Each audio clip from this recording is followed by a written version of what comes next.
The generation that's supposed to make Social Security go bust, I felt a little twinge of guilt, but not enough so that I'm planning to volunteer to check out early.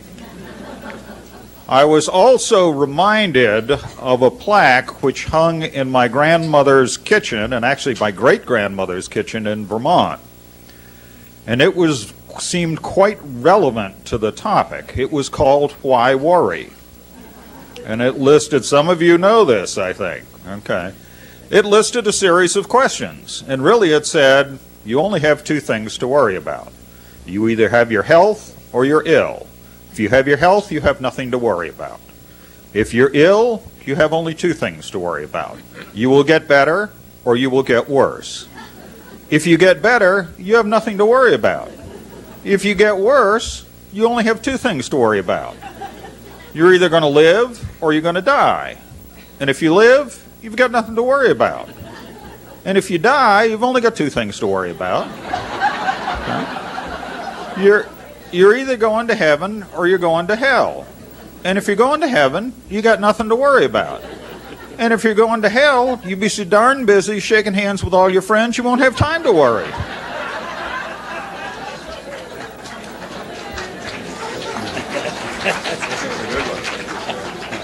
I am also delighted to have as our guests and co-hosts Vanderbilt University, because they not only provided the intellectual stimulation that we're about to have, but they also provided lunch, and you can hardly beat that.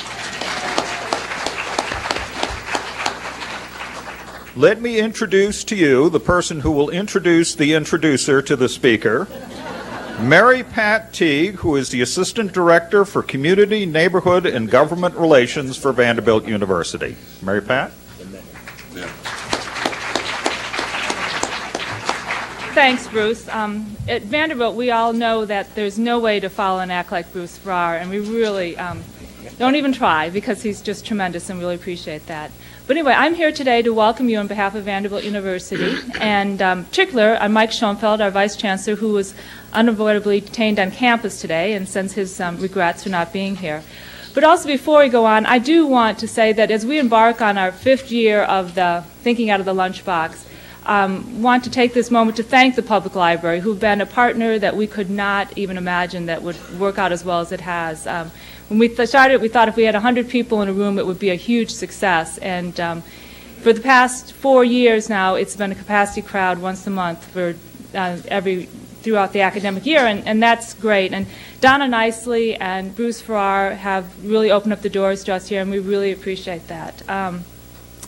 The other partner who this would never have happened without is David Wood, and I'm always pleased to have an opportunity to introduce David to anyone, because he's tremendous. He's never failed us every month, bringing us outstanding speakers with timely topics, and this month I know we'll not disappoint anyone as well, because Professor Lachs is tremendous speaker as well, and often rated one of the most popular professors on the Vanderbilt campus. So it's my pleasure to welcome you and to introduce David Wood. Thank you.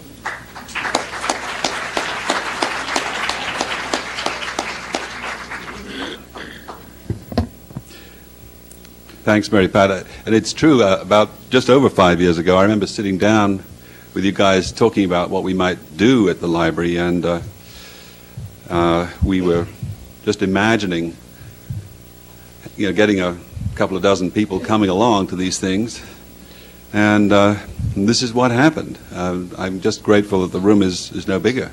I think we would have filled it. Well, you know that these talks are described as conversations with a philosophical flavor, and under this umbrella kind of description, we've had English professors and engineers and environmentalists. Each time we draw Vanderbilt faculty out of their academic shells and invite them to address wider concerns than their own little discipline.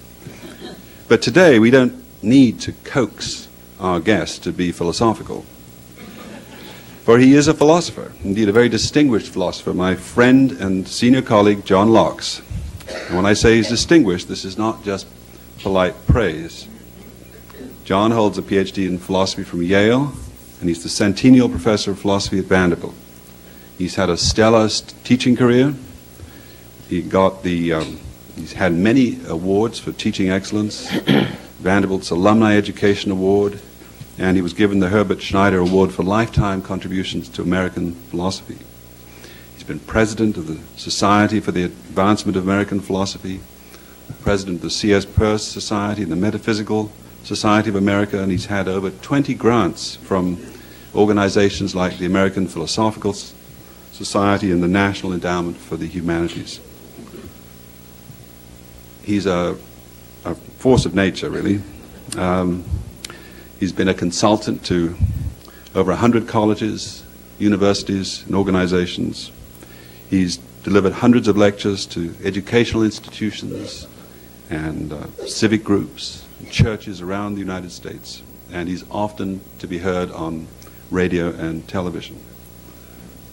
He's written over a dozen books, including The Ties of Time, The Relevance of Philosophy to Life, Thinking in the Ruins, Wittgenstein and Santayana, The Cost of Comfort, In Love with Life, A Community of Individuals, and another book on Santayana. And he's working, I think this is still true, on books on immortality and on human natures. It'll be clear from these kind of titles what sort of philosopher John is. He's centrally concerned with the good life, with ethical and practical questions, and with questions about human nature. What kind of creatures are we?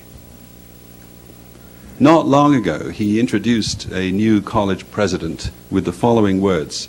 This is what John wrote about this guy. He knows how to help a community recognize its values and embody them. He's a brilliant philosopher, a gifted teacher, an inspiring leader, and above all else, an educator, devoted to this precious community of teaching and learning. Education is the last, best hope of mankind. With people like him, the future of education is secure. Well, those are words that John used to describe somebody else. I can't think of a better way of describing John Lachs. But there are two final things I want to add. I know I'm just the only thing between you and John Lachs, so I won't I won't spend much longer. John is one of the kindest people I've ever met, going to extraordinary lengths to help students in difficulty, generous with his time and his resources. And lastly, I have to say this too, the philosophy department has an extraordinary and lively program of speakers and other activities, almost entirely because of John's amazing talents as a fundraiser. Without him, there'd be much less buzz around our farm. And by the way, if anyone here wants to know how they can help the philosophy department, in big ways or small, John is the man to talk to. But without further ado, I want to introduce John Lachs, my colleague and friend, who's going to talk to us today about, what's the exact title? It's Dying Old as a Social Problem. Dying Old as a Social Problem. John Lachs. Thank you, David. Thanks. It's a pleasure to be here. Can you hear me in the back? No problem? Good. It's obviously the case that dying old is not a personal problem. It's a solution. You know, imagine the alternative, which is dying young. You don't want to do that. But imagine what happens when large numbers of people get to be old. Very old. Not supposed to use the word, it's not PC to say old. It's supposed to be elderly. Well, I'm old enough to be able to say old. Imagine what happens when the indications are that there will be, within the next 30 years, over 10 million people in this country over the age of 85. Over 10 million people. This is a prognostication. We don't know if it's so. There may be 15 million people. I don't know. And if physicians will have their way, there'll be many more. Tremendous thing. It's a wonderful thing. Now, don't misunderstand me. I welcome that. I like the idea that we can live longer so long as we live well. What I don't welcome is living miserably and not being able to ease oneself out of this life. That's what I don't welcome, and that's the problem that I want to talk about. Social problem means it's a problem for you and for me. It's not a problem for me only. Many of you experience this with parents, aging parents who reach a stage where they just don't want to live anymore. Pain is too much. There's no meaning to life. There's no excitement. There's nothing to wake up in the morning for. And if you take that as the paradigm of human life, then life is not worth living. And a lot of people, and you know this, a lot of people have made plans in order to make sure that they don't have to live that way. My mother, who is somewhere in the 90s, we don't know where, we don't discuss it, but is definitely over 90. Many of her friends already dead. Lots and lots of people whom she had very few relations with when she was young are now sought out, and because there's got to be some connection with the past. You know what I'm talking about. That's some connection with the past. And then the issue is, what happens to me if I become disabled? What happens to me if something horrible takes place and I continue to live? That's much worse, she says, than just dying quickly. So what am I going to do? Well, she has, I'm convinced, stashes of medicines, which when the time comes, she says she will avail herself of. And I'm convinced that between her and her friends, there's probably more medicine of that kind than Vanderbilt University Hospital has around.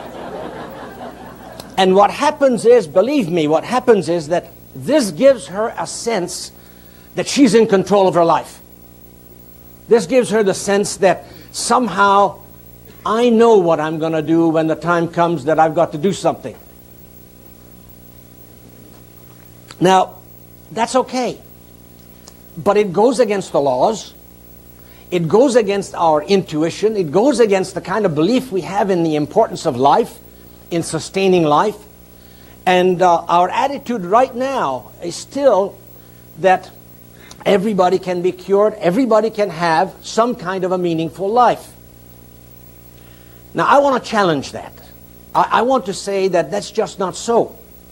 That there are people who, at the far edge of life, very far along, have nothing but pain to look forward to, nothing but maybe a few weeks to go.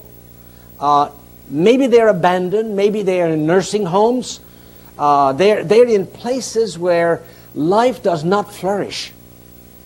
I mean, nursing homes are wonderful places, but you're being tended by strangers. You're detached from your roots. You're not in your home. You're in a tiny room with indifferent folks. Some of them all downright hostile. If you've been to places, you know what I'm talking about. I cannot imagine that that is a life that I would want for myself. I cannot imagine that you would either. It's more that we get in the habit of living, and I can't stand the idea of dying. Well, why? Because I've, lived all these years. Don't quit now. But in fact, it's not clear to me that that it's not better to quit under certain circumstances. Here's what I see. I see our society venerating biological life. And I mean by biological life, somehow the life of the body and only of the body. I'm not saying that we don't like to talk to each other and visit and go to the movies and have a few drinks together and go bowling and do all those things, all the things that you like to do. Of course we do. But there's something that makes us pull back when we realize that there's not much of that life possible, but there's still a human body there. We have this sense that the human body is in some sense sacred. I'm not against that so long as you're alive and having a good time. But notice what our habits of interment are. If any friend of you had died recently, person dies, the person is put on exhibit. Right? But I mean by put on exhibit, not the way a dead person is. I mean, that would be unacceptable. The person is dressed up, usually in new clothes, right? Made up nicely, And people line up, go past the coffin and say, my God, doesn't he look good? And I say, how good can a person look when he's dead? I mean, but it's all makeup. It's all makeup. And you say to yourself, why do we do this?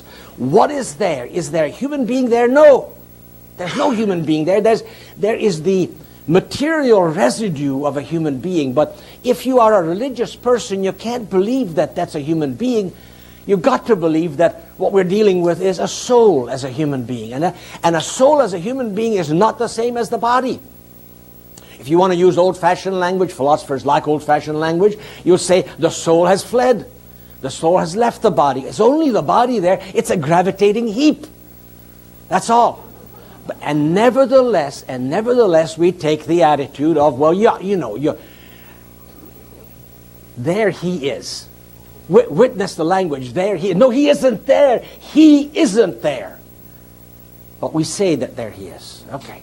And so this veneration of the biological, of the material, gets in the way of what we all understand is spiritually right. Spiritually, it's right to say that somebody who's in a coma, and by the way, let me tell you, the person who's been in a coma the longest, we love records and statistics in this country. The person who's been in a coma the longest is an individual, a woman who had in her 30s, with 2 little children, an intruder come into her home. She discovered the person. He hit her in the head. She lost consciousness. And 36 years and 10 months later, she died. 36 years and 10 months later. And nobody had the guts to say enough. The husband was married, so, it would be unseemly to get divorced from somebody like that. So his life was ruined. The children grew up, and there was mom still in a coma. Persistent vegetative state, they call it. And there she was, and everybody's life was ruined, whereas we could have taken the attitude, look, unplug it. Unplug it. It's enough. Now, I don't mean unplug it 2 days afterwards. I don't mean unplug it a year after. But when everybody agrees that it is simply impossible, it's impossible for a person like that to come back. Nobody after 5 years in a coma had ever got out of bed, dusted himself off, and say, well, I wonder what they're serving for lunch. Nobody does that. So what is it? I'm trying to ask, what is it that keeps us, that says to us, you can't touch that body because it's the body of a human being, but the human being isn't there. So whose body is it? It's nobody's body. It's just a body. Just a body. Well, here's the problem as I see it. It's a problem for all of us, and I don't come to you with a solution. I come to you with a problem that we're struggling with because this is a problem for our society, for our legislation. Right? This is the problem of what to do with large numbers of people who are miserable and don't want to live. Now, the state has an interest in the health and welfare of all citizens. The health and welfare, yes. Well, the state has an interest also in the life of people. And I welcome that because I want the state to take an interest in my life if I walk out of here and somebody comes up and tries to hit me in the head and kill me. I want the police there. But I don't want the state, personally don't want the state saying to me, look, when the time comes, you don't have a right to dispatch yourself. That sounds awful. Let's say, find peace when I want to find it. The person who sort of took this seriously, and that is Kevorkian, and it was an unseemly way to do it, I agree with you, but that person is now in jail. But what he claims, all he wanted to do really was call attention to this problem that we have, and we do have this problem. Now, what is the problem? The problem is that human life is meaningless without purpose. And it's miserable without hope. Purpose and hope essentially give meaning to life. Purpose and hope. The purpose may be a small one. The hope doesn't have to be huge. There's a wonderful section that I commend to you in Sherwin Newland's book called How We Die. He's a physician, a surgeon, has done wonderful work, and then he reflects on a lifetime of trying to help people. And what he comes away with is ultimately the last chapter of his book, and he says, never abandon those you love. Never abandon your patients. Never abandon them. Never leave them without hope. Now, don't take this to mean hope. You'll be all right, don't worry. You have nothing to worry about, as we heard, you know. You've got nothing to worry about. That's not the kind of hope we're talking about. I'm talking about hope that comes in different sizes. My mother's hope when she gets up in the morning is that breakfast will taste good. And maybe there's something good on TV too. That's a decent sized hope. Young people that I teach at Vanderbilt have a very different sense of hope. They hope they make it to medical school and they become famous physicians. That's a hope about that size. My mother's hopes are about that size. But you know, that hope is enough to keep you going that day. The purpose is something that you live for. Not just the hope that you can achieve it, but something that somehow enables you to do what you want to do. No matter how easy it is, it might become difficult. It's not that easy to walk sometimes. It's not that easy for an older person to get around. Hey, I walked well today. My purpose was not to have that defeat me. Not to have that defeat me. That's good enough for a purpose. But what do you do, one more time, what do you do when there's no hope and there's no purpose? What do you do when you are basically kept alive on some machinery and you don't have enough consciousness to be able to formulate purposes? You don't have enough executive power in your body to be able to say, hey, I'm going to do something today, whatever little it is, however little. What do you do then? And no hope and no purpose and no executive power. And we say, you got to live. Now, I remember the 60s. And I bet some of you do too. And if you watch TV, the doctor's name was Dr. Welby. Right? Not Ilby. That could have been called Ilby, because you don't get to be Welby until you're first Ilby. And everybody was cured. Everybody was cured. If you go to the hospital today, just a little sign of how things are changing. If you've been to the hospital lately, a loved one has been to the hospital, what's the first thing they do? Do you have a durable power of attorney? Do you have, I'm serious, do you have a living will? And many places say, do you want to be resuscitated? To which the answer is, I'm not dead yet. You know, what do you want? Do you want to be... Now, I noticed that some really advanced version hospitals no longer ask that question. They just assume you don't. It's a hell of an assumption, I must tell you. Now, there will be a time when I will not want to be resuscitated, I'm sure, but I do want to make a decision about that. The first thing is just that. Now, why?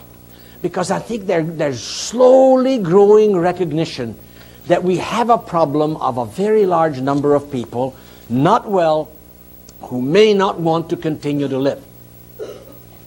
How do we solve that problem? Here's the way in which I'd like to solve it, but it doesn't work. The way I like to solve it is, let's have a society in which there's no one who does not have the love of at least some people. There's no one who somehow lacks caring. That somebody would be there to spend time with that person. Somebody would be there to say, wake up in order to be able to converse with me. Wake up and I'll take care of you. Now, that kind of caring, that sort of concern, that's the ideal. There's no question about that. People don't want to die when somebody loves them. Typically.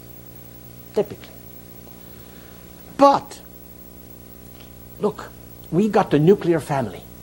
The nuclear family is the reality. That means there's one parent working, the other parent working, if they're two parents in the first place. Their kids. The kids get picked up after they have had their schooling and after they have been in a holding bin for a while from schooling. So so the parents can actually come and pick them up. All right, so where is there room for the older folks? There's no room. We don't even live in houses which would make room for an older person with a certain level of independence and with somebody there to care for them if caring is needed, if help is needed. So, I mean, are we going to change the nuclear family? Are we going to say, no, we just have to do things differently? No. The solution is to put more institutions in place. Our lives are totally run by institutions, don't you think? We put more institutions in place, and one of those institutions, obviously, is the nursing home. Not a nurturing home, a nursing home. It's not the same. Now, you send people to nursing home almost right off the bat.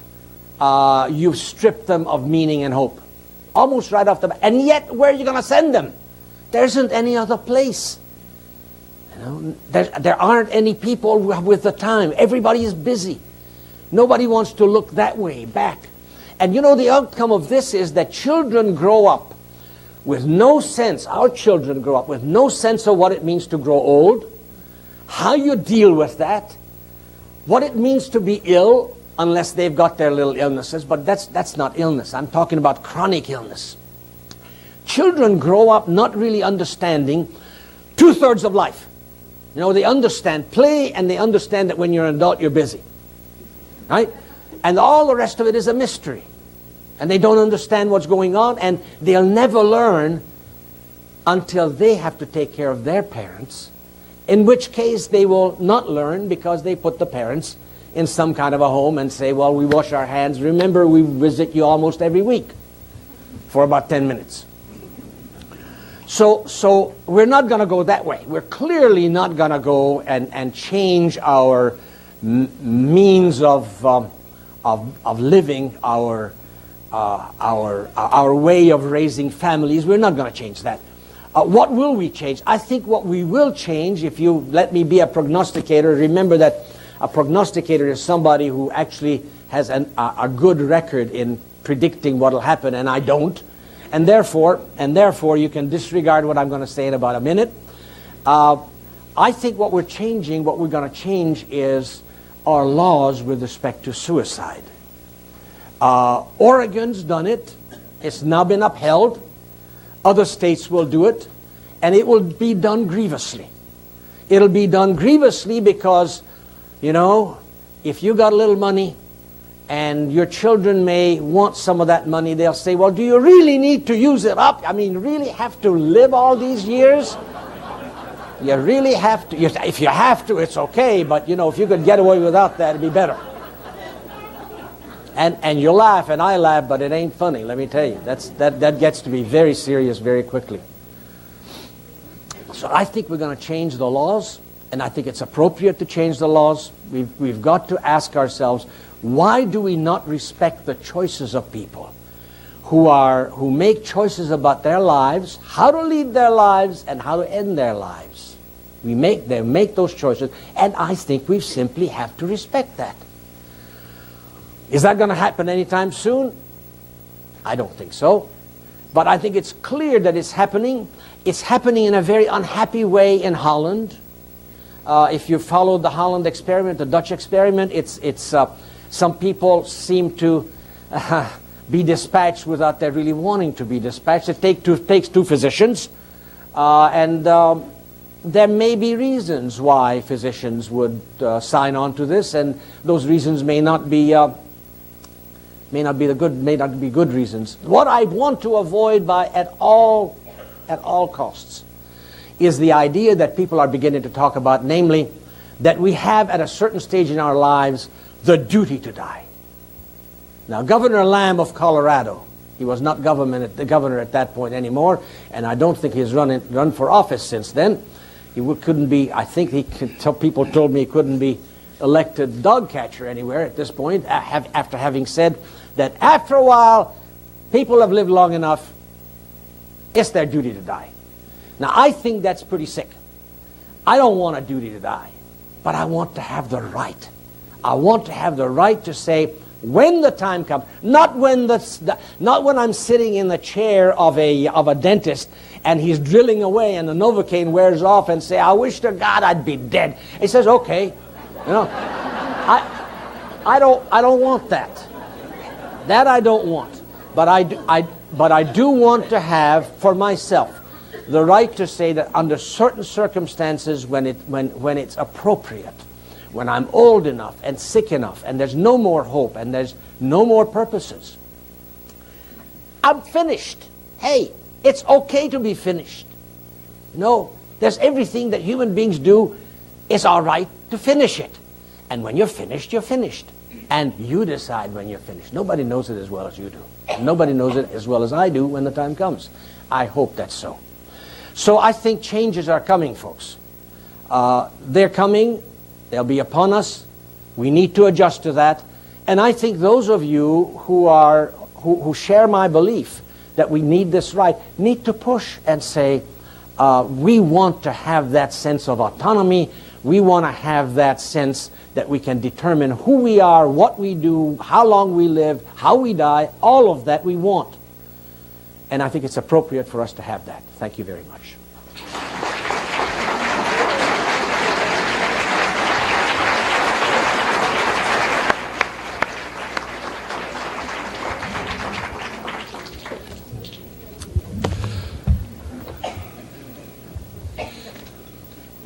Well, I can't see this coming to John anytime soon, this amount of energy and vigor.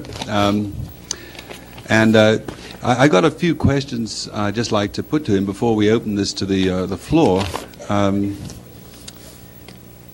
I guess I'd just like to start out with a sort of general, can I ask you a metaphysical question? Those are the only good ones. You talked about too much veneration of the biological as sort of inhibiting people from thinking about helping somebody out of this world if they're just sort of in a vegetative state. And then you talked about the sort of the ideal of being a person with hope and with ambition and so on. And I'm wondering whether that isn't also biological. I mean, I'm wondering whether you can sort of stick with the biological, and whether you, and then so you have somebody like you and like us, who are these creatures full of life, full of promise, full of hope. I suppose I'm wondering whether you need to think or talk about a soul, whether this is necessary for the way you're thinking about things, or whether you're talking about different ways of being a creature. Do you need that sort of metaphysical support to say that there's a soul in addition to a body, or are there just different ways of, like a vital body and a kind of moribund body? I think that's a perfectly good way to talk about it. That certainly would be the way in which a more scientifically minded individual would want to talk about it. I'm very much taken with the language of tradition and religion, and that is the language that commits us to certain metaphysical beliefs. Well, I don't mind those. One of them is that there is a soul, that there's a soul that is intimately involved with the life of the body.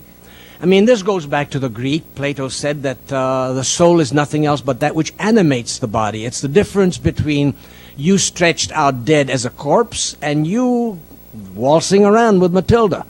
The two have the body in common, but in the one case the body is animated, and the other, and animated, by the way, anima in Latin just means be souled. It's soul. So I just happen to prefer the metaphysics that's old. So do you take seriously the idea of heaven and hell, or do you think it matters when you're considering the kinds of questions that you've been raising? No, I profess absolutely no knowledge of heaven or hell, except it's heaven when I see my wife. That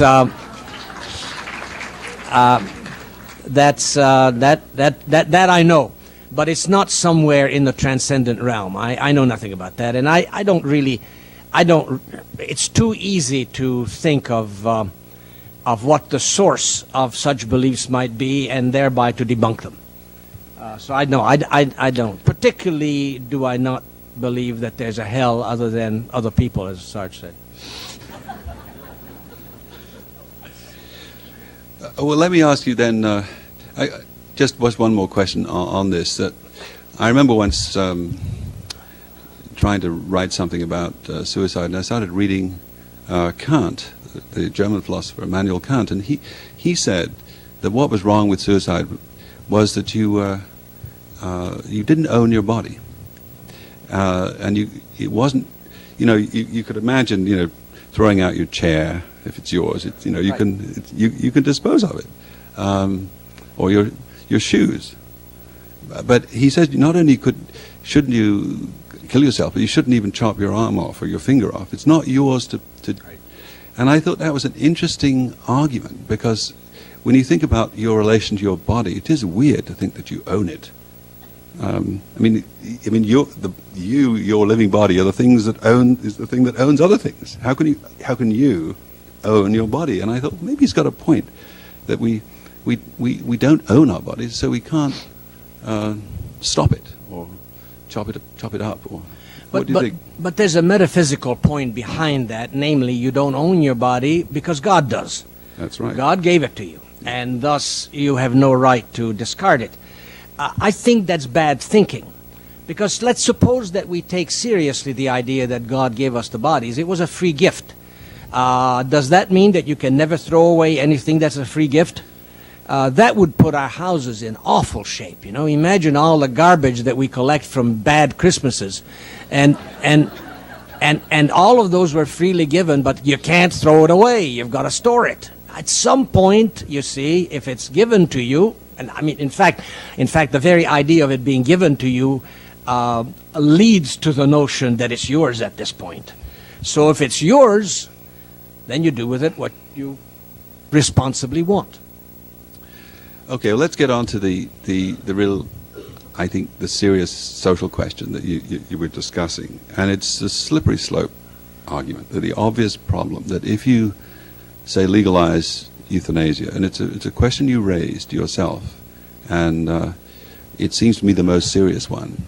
If you give people the right to either to take their own lives, or indeed to get assistance, which they might need in a difficult circumstance, it sounds exactly what we want, and yet we know that, and I'm just rehearsing the Dutch problem that you raised, that this puts people in a very vulnerable position, because after all, it's what does it mean for them to want to do this? Does it just mean that they are willing to sign a piece of paper? In other words, if you give somebody the right to do this for themselves, are they not then, in fact, made vulnerable to anybody who might wish to have this happen, especially when they're feeling a bit sick or weak or whatever? And how could you possibly get around this problem? Well, you got to distinguish, first of all, two sorts of situations. One is when a person is pretty much in full possession of his or her powers, right, but very ill. And the second one is when the person is, as is sometimes said, incompetent, meaning by incompetent, not in a position to make decisions, perhaps because the person is unconscious and irredeemably so. Now, in the case of the unconscious person, it's relatively easy to make these decisions, relatively easy, because you need to have a history, and you need to have paperwork that indicates what would be the likely course that this individual would prefer under the circumstances. So we need to go back and look, is there any evidence of conversations or writings that this person left that he or she would not want to be kept biologically alive under these circumstances. So that's, you can work out the details of that. We've got wonderful lawyers who know exactly how to safeguard us in that regard.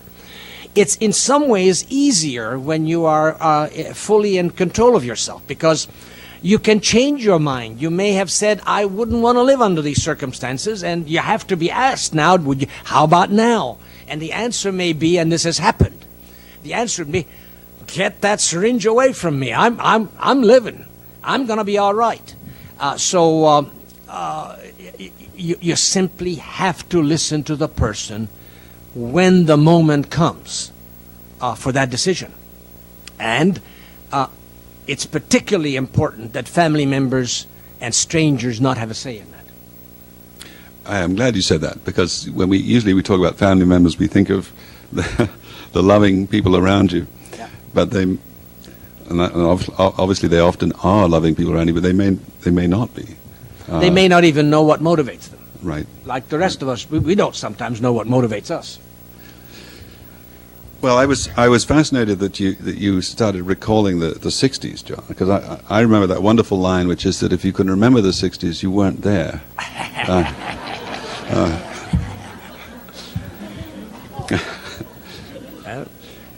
Actually, I'm not sure what that means. I think it means that you might have been taking so many mind-distorting drugs that you will have no memory of the time. But this is the point at which... But you feel good about it. This is the point at which we're going to open the questions to the audience. And what we do is we ask you to just ask your questions, and John's going to make some notes. And when he's got more than he can handle, we will ask him to respond to them all at the end. Okay. I come from a family where a sister-in-law was paralyzed for 8.5 years. She asked to die 3 times, but they would not do it. Now, you made reference to laws, and I recall recently the Terry Schiavo case, where people in Washington, and some that we know quite well, in my personal opinion, made fools of themselves. Okay? Now,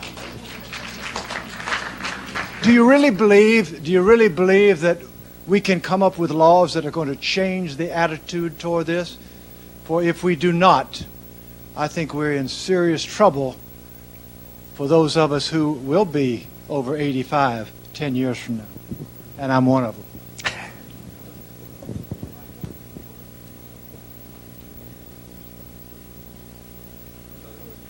Yes, I'm wondering, in my work, I work with a lot of people who are terminally ill, and a lot of people that end up in nursing homes have chronic illnesses that began when they were able to make decisions for themselves.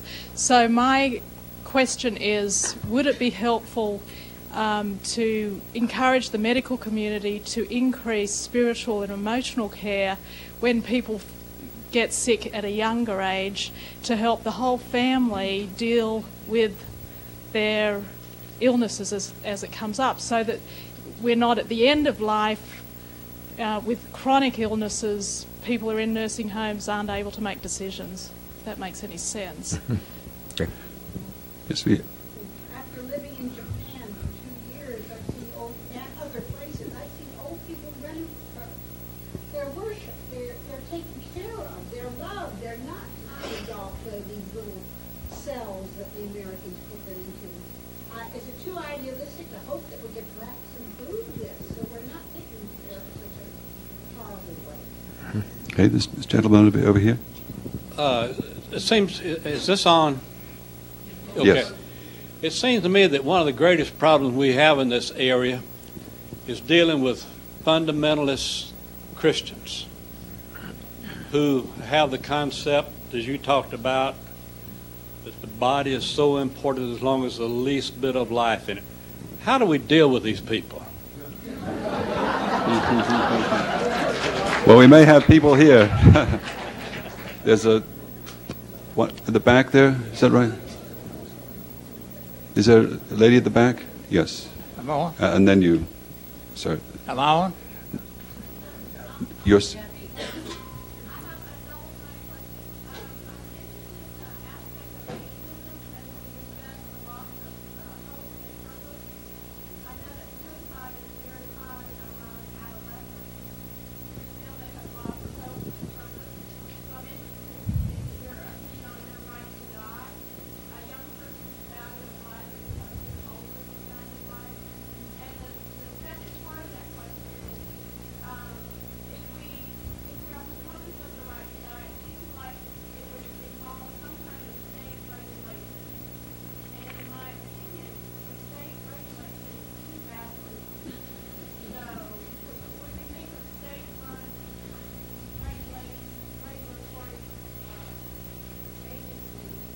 there is just so many wants.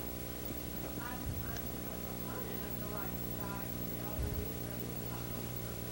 But I'm interested on earth that can regulate adequately. Thank you very much. Gentleman up here? Yes. I simply want to challenge your one statement that the nursing home is the only alternative to the nuclear family. There's quite a group of us here who live in a retirement center. There are several good retirement centers in Nashville which provide a community, supporting community, which is a stage before assisted living and the nursing home. And that is a growing alternative that many people face, and I think an excellent opportunity. I say it's a gift that I've given to my children by moving into a retirement home before I have to move into a nursing home. Thank you. Thank you. And then this gentleman here, and then gentleman behind, and then lady behind him. Yes, yes, sir. We have a tendency in this country to vote with our feet or something like that, and I do believe if they haven't overtaken the homicide rate already, the suicide rate already has. And so I think what has been said before, what we're looking for is something seemly, a legal way to be seemly, for folks to realize the preciousness of life and that and death being a part of it, and allow that to happen. And at the same time, my heart is broken with all the youth of 15, 25 years old, just on the whim of not getting away about something. I don't understand that kind of depression, but it seems to me that all ages need a seemliness about what life's about and participate in all of it willingly. Okay, thank you. There's a gentleman behind you and then a lady behind him. Just,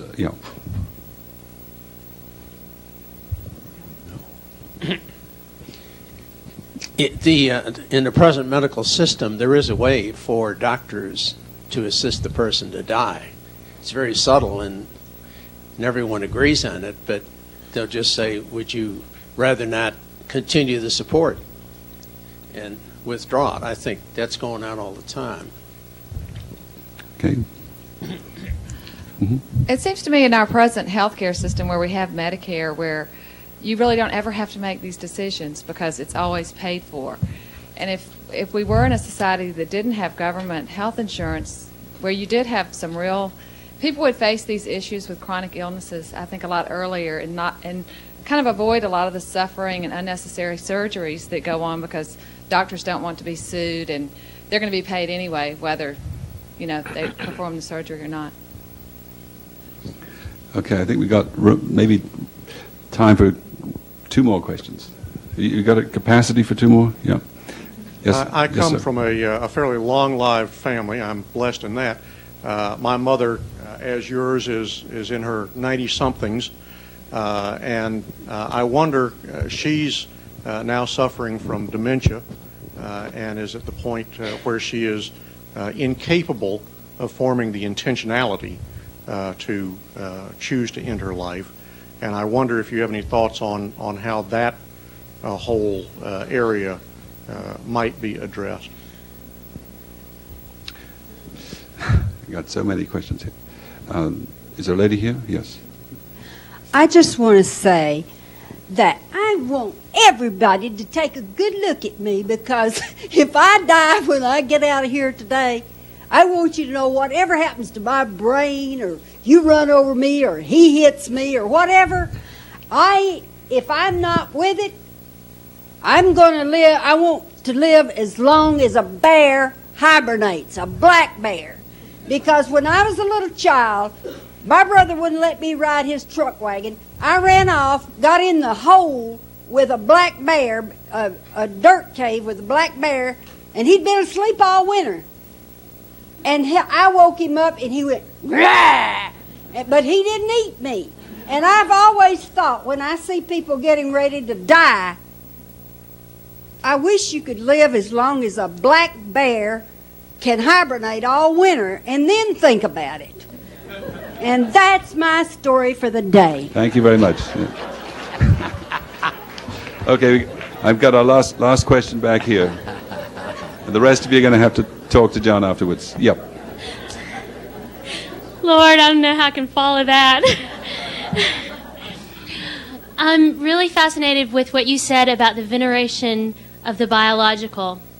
And I think probably everyone in this room, there are people who come to the library, are all people who are working to make us pay more attention to our soul, spirit, than just the biological. And I think that we're not seeming to win that, certainly among young people. And so I was wondering what you think we need to be doing more so that we actually are thinking about people's quality of life and what things mean to them instead of just what is the body doing. Thank you all very much. John's got 10 minutes to handle all this. Solve all these problems. 10 minutes, that's not quite as long as a black bear hibernates, right? I think it's a beautiful idea to hibernate. It's a beautiful way to conceive death. Of course, the answer is we don't know what death is like, but all the literature that I read about it always associates it with sleep. And I guess hibernation is a nice image for that. And yeah, so I like that. Okay, let's take a very difficult one first, and that is, what do you do with somebody who's suffering from dementia, from Alzheimer's? Well, you know, sometimes there's nothing you can do about that, but you should have done something before. I mean, there are lots and lots of things that we do that once you've done it, there's no way of coming back out of it. But you should have had some thoughts as to what might occur. So when you reach the age of 50 or 55 or 60, it's not unreasonable to say, I'm going to make some arrangements for how I am to be treated should I not be in a position to make decisions for myself. That's what I meant by the advance directives, the living will, and so on. Now, it's one thing, and this makes it difficult, it's one thing to deal with folks who are constantly in pain, suffering, not really there, in the haze of morphine. It's one. The other, an altogether different story if you're dealing with somebody who is who's in the early stages or even the middle stages of Alzheimer's. Because what you've got with Alzheimer's is moments of lucidity. And we happen to know somebody who says, hey, I'm perfectly lucid. I don't have Alzheimer's. It goes back into it. And at the time that you think that you don't have it, you see, that's the only time you could make a decision, but then you think you don't have it. And so I don't have to make a decision. So it's a very difficult issue. The only way out of that is to decide way ahead of time. All of us decide way ahead of time what we want done. How to deal with fundamentalist Christians? It seems to me that that is the easiest of all. Because if there's anything that Christianity teaches on this matter, it is that the body is not the ultimate reality. So anybody who worships the body worships it falsely. It's holding up false gods. I mean, if it's not the soul, and this is why I like that language, if it's not the soul that we're dealing with, if you're a Christian, it's not the soul you're dealing with, I don't know what you're dealing with. So you've got, I mean, it seems to me that Christians have got to come around to the view, which is the traditional Christian view, that it's all ultimately a matter of the health of the soul, and the body just drags along. I like that view, not because I don't like the body, but because it gives me an understanding of what's really important. You called it quality of life, okay? I call it flourishing. That sounds like Aristotle. Quality of life is something very uniquely modern. Soul and health of soul sounds religious. It's good. So I think all we got to do is call attention to what they're supposed to believe, not what they mistakenly believe. Okay. Could we take better care of the old? Of course. The question is, what will it take in terms of major adjustments of social life? What's happened is that the standard in this country now is the two-worker family. So long as the standard is the two-worker family, it's just not possible to make room for that older person or those older people. A friend of ours just converted the upper segment of their house to accommodate the wife's parents, who are really not in terribly bad shape. Frequent visits to the hospital, but they're all right. They're not in dementia, anything like that. They came in from Florida. They came to Nashville, and within a matter of 2 or 3 weeks, so utterly rendered the lives of these two people miserable, and in the process rendered their own lives so miserable that all they wanted to do was to get back to Florida, and they did. And when they did, they heaved a sigh of relief, and the younger people who had imported them heaved sighs of relief for weeks, just hyperventilating in delight. So it's not that easy. What kind of dislocations of our current ways of doing things would be necessary in order to accommodate a better treatment, family-like treatment of the old? Your guess is as good as mine. It's not going to happen anytime soon. We got it?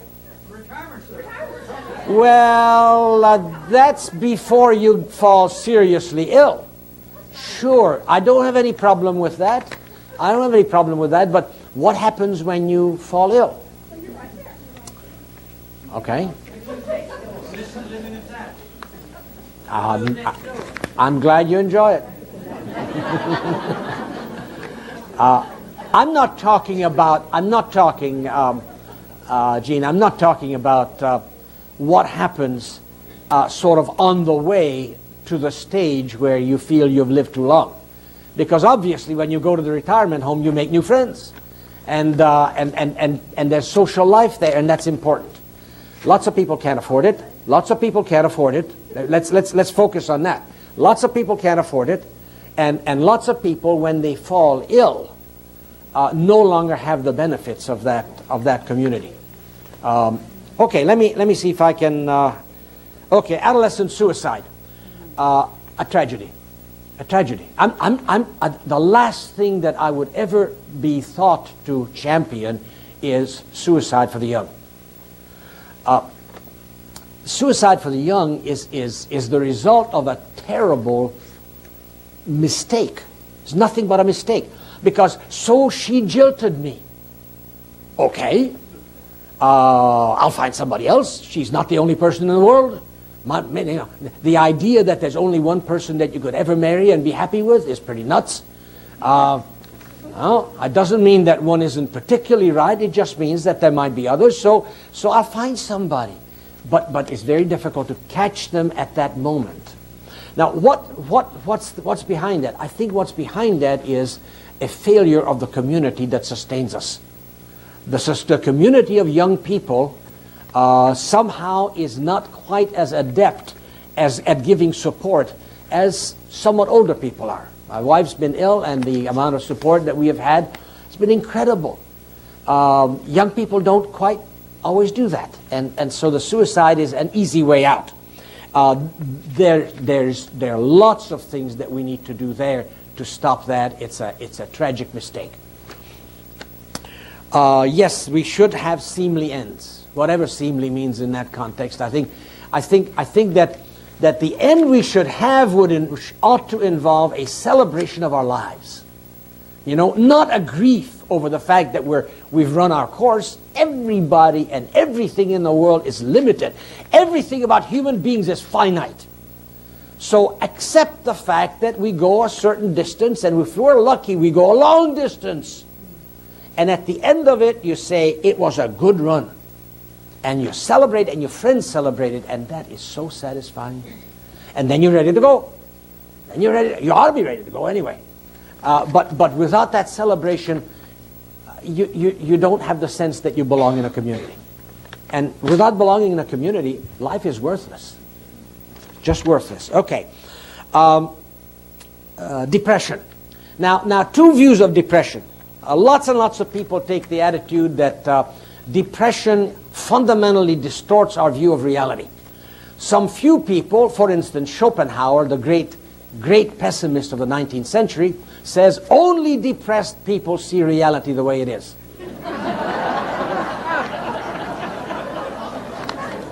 Under certain circumstances, I think he is right. Look, if I saw the world in a depressed way, it would be ludicrous. I wouldn't even know how to do that. My reality is wonderful. But somebody who is suffering from multiple organ failure, has been abandoned by family, is constantly in pain, and then we say, well, he's depressed, and that's why he sees things as being dark. You're out of your mind. They are dark. For this person, things really are dark, and his depression at last shows him what it's like. So I don't think that we need to dump on depression and say, hey, you know, if you're depressed, you can't see things the way they are. Let's be sure that you don't get depressed until such time as things are really, really bad. Then you'll see reality the way it is. When do we withdraw support? Are we running out of time? Oops. You got about a minute. Okay, got 1 minute. All right, spiritual help early, you bet. That's all I can say on that one. You bet. I think we need spiritual help and we need experience. Experience means that children see what it's like to get old. There are nasty ways of getting old, and there are dignified ways of getting old. To get old in a dignified way, which means you show the young people how you handle the fact that you can't do things that you used to be able to do. You know what I mean? That instead of complaining about that and moaning and groaning, instead of that, you take that with, you know, like a human being standing up and saying, look at all the things I can't do. You know, it's okay. I can do other things. There's always something you can do. All right? Do the things you can. And that's what it means to be dignified. And the children see that, and they'll know. They'll remember when the time comes. The trouble is they don't have any memories like this because they had no experience. Without experience, we're dead in the water. Thank you very much.